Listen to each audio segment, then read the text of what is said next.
Nautical Mary, who art present in thy power in every place. Preserve, I beseech thee, for I dance within your dark gaze. Protect me from every danger, and bring me in safely to my journey's end. Nautical Mary, my dark deep. I ask you to take me into your care and protection. For carry, I carry the abdominal spirit. For I do dare. Protect me, Mary, in the dangers and the perils of your embrace. Deep sea, and even in the storm, grant that I may be in peace, my pain continues no more.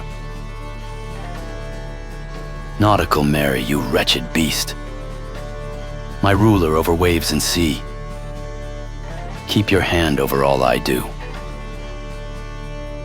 I pray for strength and courage, and a heart you will forgive. For peace and understanding are only yours to give. Please listen when I'm down, and return me safely home. For you, I fight and I live. Thy love and thy push, for you I give. Favor me, and I will vanquish all those who don't forgive. O Lady, Lord Ocean, please be now. I humbly ask for your kin, O Savior of lost souls. Now I lay me down to you, ocean bed. I pray you grant no other alike. Guard me in my righteous path I fight, and stay with me in this endeavor of might. Nautical Mary, you magnificent beast, I fight, live, and exist solely for you, under that dark banner you give. For I am your servant unto my life's water end.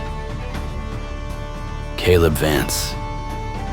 Aye, that's me, a tin can sailor bound to Salton Sea, and my home, Nautical Mary, the dark fucking deep.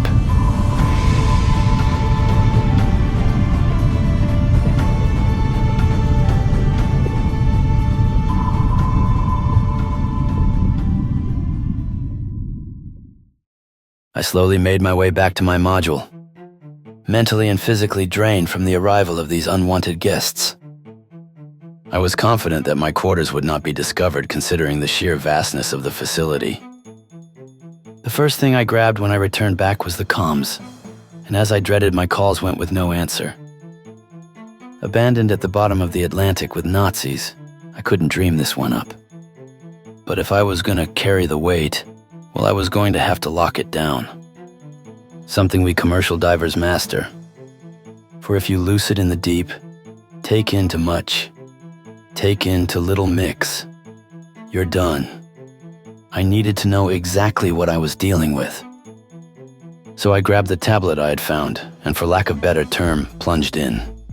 After a brief scan of the remaining levels, the schematics the facility appeared to have 100 levels. The insanity of it was, well, staggering. And what it showed aligned with what I had witnessed. Levels 4650, experimental physics. The synopsis key stated that it was for theoretical research involving exotic energy sources and propulsion methods. Then my eyes scrolled down to levels 5160. My hands began to shake. I steadied them on an end table in my room. Aloud to myself, I recite, the anomaly zone, transition to the past. Level 60, transition level, explaining via key, a buffer zone between the present and the past with fluctuating environmental conditions and unusual energy readings, be aware. The schematic showed security checkpoints that seemed older and less advanced. Level 6180, Reich infrastructure and research. Levels 7175, research laboratories, initial, biological or chemical research labs potentially related to wartime efforts. Level 7679, security and command centers, communication equipment, maps, command and control. Level 80, the portal chamber, observation, a secure observation area overlooking the portal chamber with monitoring equipment showing readings of the temporal displacement. Levels 81 to 95. The portal chamber and temporal research. Levels 81 to 90. The portal chamber, core. The massive chamber housing the swirling vortex of the portal. Levels 91 and 95, temporal research labs. Laboratories dedicated to understanding and manipulating the portal. Notes, experiments, and failed attempts at temporal manipulation might be evident, all in German. Levels 96, 100. The deepest secrets and potential threats. Restricted access, unknown purpose. Heavily fortified levels with unknown functions. Could house dangerous experiments, advanced weaponry, or the leadership of the remaining Nazi faction. Level 99, the Vault, it's an archive. A secure storage area containing historical documents, artifacts, and potentially dangerous technologies from the Nazi era. Finally, there was Level 100, the Abyss Core, the deepest level of the facility, potentially tapping into some unique energy source or housing a critical component of the portal technology. Could also be unstable or contain unforeseen dangers from the extreme pressure and isolation. Now that I had a broad overview of the true layout of this gigantic facility, I began devising a plan I was built for. First, it was a stop at the armory. I geared up, deciding to utilize a dive hatch and make my way around to the armory via the outside. It was risky, but was worth it considering the armed Germans snaking around the interior. I slowly made my way out of my module into the hatchway. It pretty much was what you'd find in the bottom of a diving bell, but enormous, allowing myself to enter and exit the facility. They were scattered throughout the structure and were essential for my work or to transfer between. Safe transfers at depth. Safe, huh? Nothing was safe here. The dive to the other hatchway near the armory was, well, interesting. Imagine navigating in the black tethered a mile under. My gear lights were only so good. I pulled myself in and slowly and quietly removed my gear, stowing it in an offshoot locker. With a little elbow grease, made entry into the armory. It was a trove of German Reich weaponry. The racks were lined with Carabiner 98K rifles, MP40 submachine guns, heavy MG34Es, and MG42 machine guns, as well as STG-44 assault rifles. I had my fair share of range time, much of which was on my uncle's farm, but only a handful of time spent with anything relative to these. Manly 8mm Mausers, Enfield, and a few others I can't recall. I passed on the Carabiner bolt action, instead grabbing the MP40 with extra magazines. Its weight was a reassuring presence in my gloved hands. I thumbed the magazine release, ensuring a full clip was seated, the metallic clack echoing unnervingly loud in the confined space despite my efforts at silence. I grabbed 3 more magazines, securing them in pouches scavenged from a nearby abandoned gear rack. A few fragmentation grenades also caught my eye, and I tucked 2 onto my belt, their pin rings carefully secured. Leaving the armory was a delicate dance. I eased the door open just a crack, my eyes scanning the corridor beyond. It appeared empty. Taking a slow, deliberate breath, I slipped out, pressing myself against the cold metal wall. The hum of the facility, a constant thrumming in the background, helped to mask the faint sounds of my movements. My plan was simple: move slowly, silently, and eliminate any guards I encountered before they could raise an alarm. The layout of the underwater base, while complex, had a certain predictable logic to its corridors and access points. I'd spent enough time in the saturation system, observing the routines and the flow of personnel, to have a rough mental map. I moved with the practiced stealth of a predator. Each step was measured, my weight shifted with meticulous care to avoid any telltale creaks or scrapes. I hugged the walls, using the shadows to my advantage, my senses on high alert. The muffled sounds of German voices occasionally drifted from nearby rooms, a reminder of the enemy presence I was navigating. Rounding a corner, I spotted my first target. A lone guard stood with his back to me, leaning against a bulkhead, a cigarette glowing faintly in the dim corridor light. He seemed relaxed, perhaps bored with his duty. This was my opportunity. I moved my best to stay silent, closing the distance in a few strides. I clumsily forced my left hand, violently clamping it firmly over the SS soldier's mouth, cutting off any sound.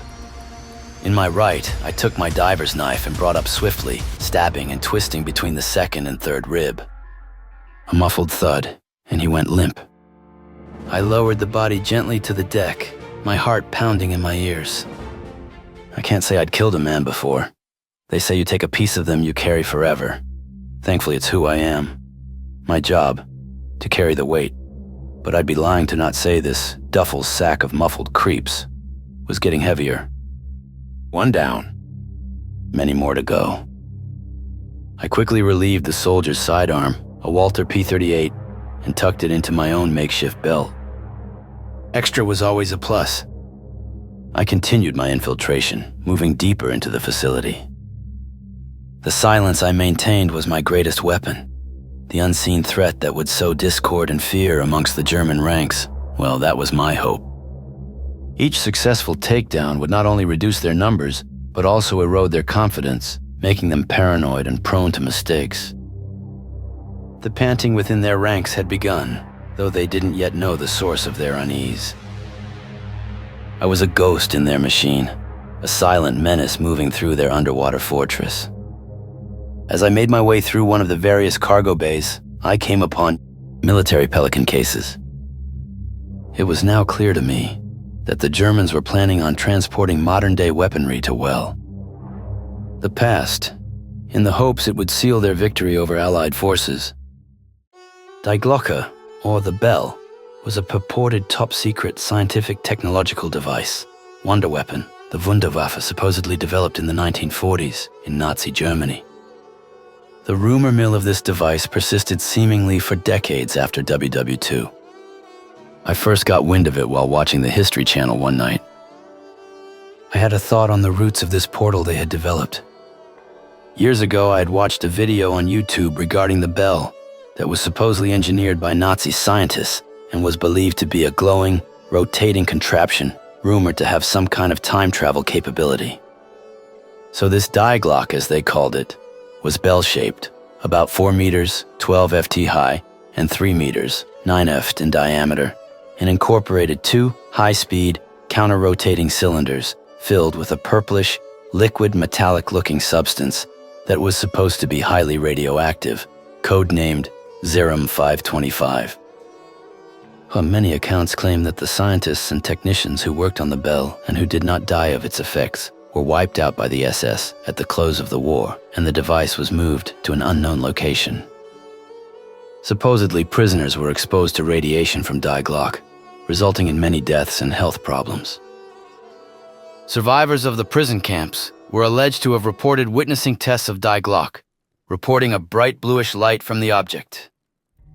As I turned a corner, I heard a quick thud, and then all went black. I slowly awoke with a head that was throbbing and to the voice of German soldiers speaking. Ah, so it appears our Yankee diver is what you Americans say, a cowboy, yeah? So reckless, so unbesonnen. Did you really think, mein Freund, that you had any chance with so ever at stopping our crucial mission here in our territory? It is almost ruined your naive belief in your own abilities. And to think, if you had only shown a little sense, if you had only surrendered like a good little American, we may have let you live. Well, for a time, perhaps as a curiosity. Ha ha ha, a time, my friend, a fleeting moment of our goodwill.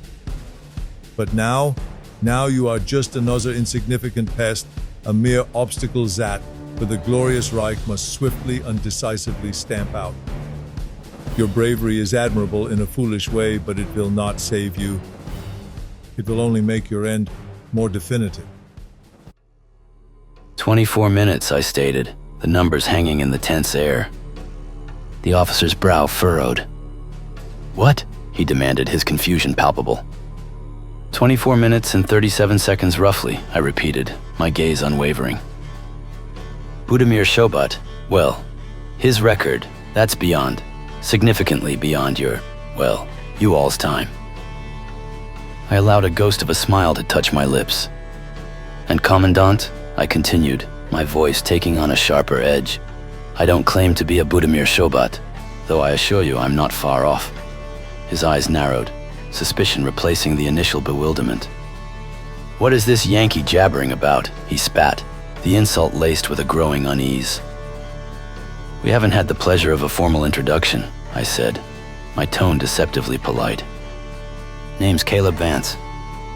And well, you could say I was born from the very sea and salt that surrounds us. I paused, letting the implication sink in. And Commandant, you made a rather bold declaration earlier, claiming this to be your territory. Well, it falls to me then to deliver some unfortunate news. All this, I peer around. Nautical Mary, my dark, fucking deep, isn't just a body of water to me. It's my home. It's the very essence of who I am and what I, do. My eyes locked onto his. And to directly address your earlier query, the one dripping with arrogant certainty, 24 minutes and 37 seconds, that stands as the absolute limit of human breath holding. My personal best hovers around 19 minutes, a more than sufficient duration for my current purposes. As the final syllable left my tongue, a subtle shift occurred. My leg, seemingly relaxed moments before, tensed almost imperceptibly. With a swift, practiced motion, I allowed the concealed diver's knife, strapped to my calf, to slide down my leg and into my waiting hand. The action was silent, fluid, masked by the lingering tension in the cramped space. Before the German officer could register the change, before his mind could process the glint of steel in the dim light, my other hand shot out, wrenching the flooding valve open. The rush of icy seawater was immediate, violent. Simultaneously, I slammed the heavy bulkhead shut and locked it with a decisive clang. The shock on the SS officer's face was stark, his features contorted in disbelief and dawning horror. He scrambled backward, his hands flailing, but there was nowhere to go. I moved with a speed born of desperation and training, closing the distance between us in an instant. My arms wrapped around his torso in a crushing bear hug, pinning his arms to his sides, preventing him from reaching for a weapon or the escape hatch. The frigid water was rising rapidly, the darkness deepening. Just before the icy tendrils enveloped us completely, just before the world above vanished, I leaned in close to his ear, my voice a low, deadly whisper against his terror. "I'm not trapped here with you," I hissed, the words laced with a grim satisfaction. "You're trapped here with me."